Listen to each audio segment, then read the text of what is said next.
All right, more stories about walking karma or my adventures in my life, okay?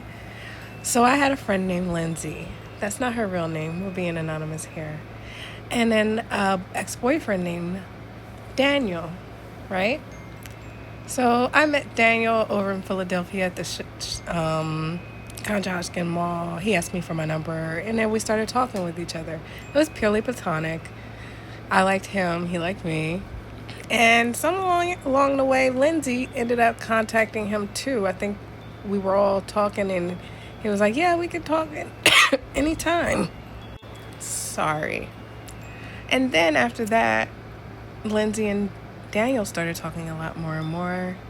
I ain't feeling kind of way about it. I was like, "Hey, Mikasa Yukasa, you're my friend, right?" Okay. So one day, Daniel calls me and he was like, I really like you, but I'm so much more interested in your friend, Lindsay. She has such a kind heart, and I really like her. And I know we was together, but I think I want to continue this with your friend. I was like, okay. And then he proceeded to describe what Lindsay told me. What he told me, Lindsay had green eyes and was light skinned and was about my size. Lindsay was dark brown, butter brown body, and brown eyes. She had the shape of a basketball. I'm not trying to be mean, I'm just being descriptive here, okay? For real, if I have to give a good description, think Precious from the movie, but a little bit smaller, but the same shape. Okay, same skin tone. Not saying anything bad about the girl, but this is what he traded. So I felt like he set himself up for his own fucking consequences. So then I thought to myself, I can cry about this or I could sit back and watch the motherfucking show.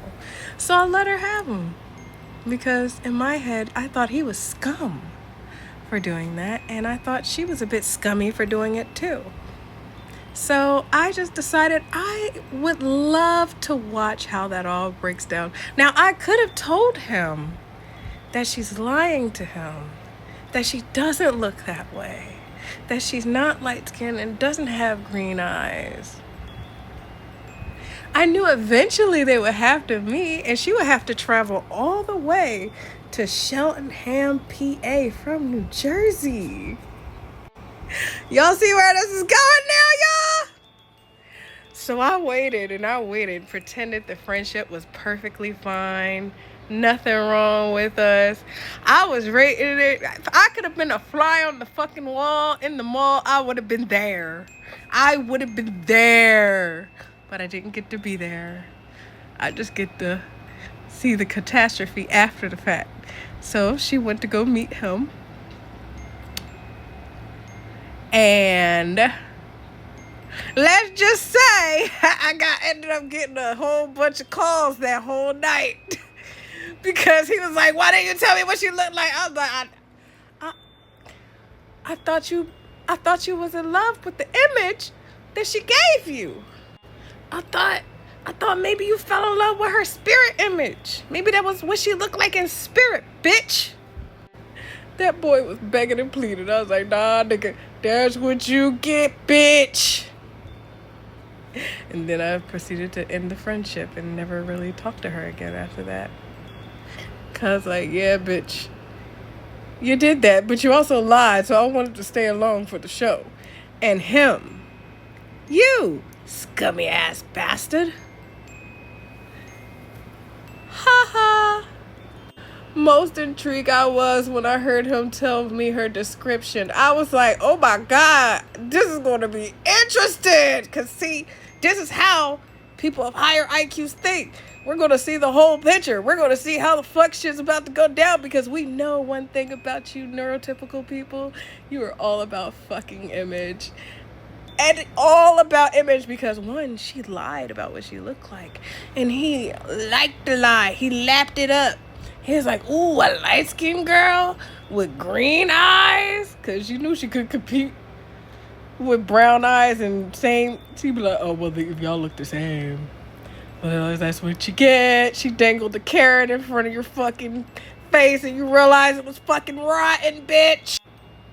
Lindsay. Poor bitch. I don't even know what the fuck she was thinking at the time. I was like, bitch, you do know you gonna have to see him, right? I'm thinking in my head this stuff. You know, I'm not saying anything out loud. I'm just like watching it. People be like, oh, you're naive, you're innocent. I'm like, yeah, I keep thinking that, bitch. You think I'm Booba the Fool? Wait until I turn you into the David the fucking Tool. And I turned him into David the Tool. I did. Because he was looking like a whole ass tool. He kept calling my phone. Kept calling my phone to the point where I had to unplug the bitch and just be like, he'll get the message eventually. Because he realized that the whole time I was friends with him was because I knew what he was set up for. I knew what was fitting to happen. And I knew what the fuck was about to roll off of that damn bus. So I was like, bet, bitch. And remember, God loves you, and I love you too, but not in a weird way.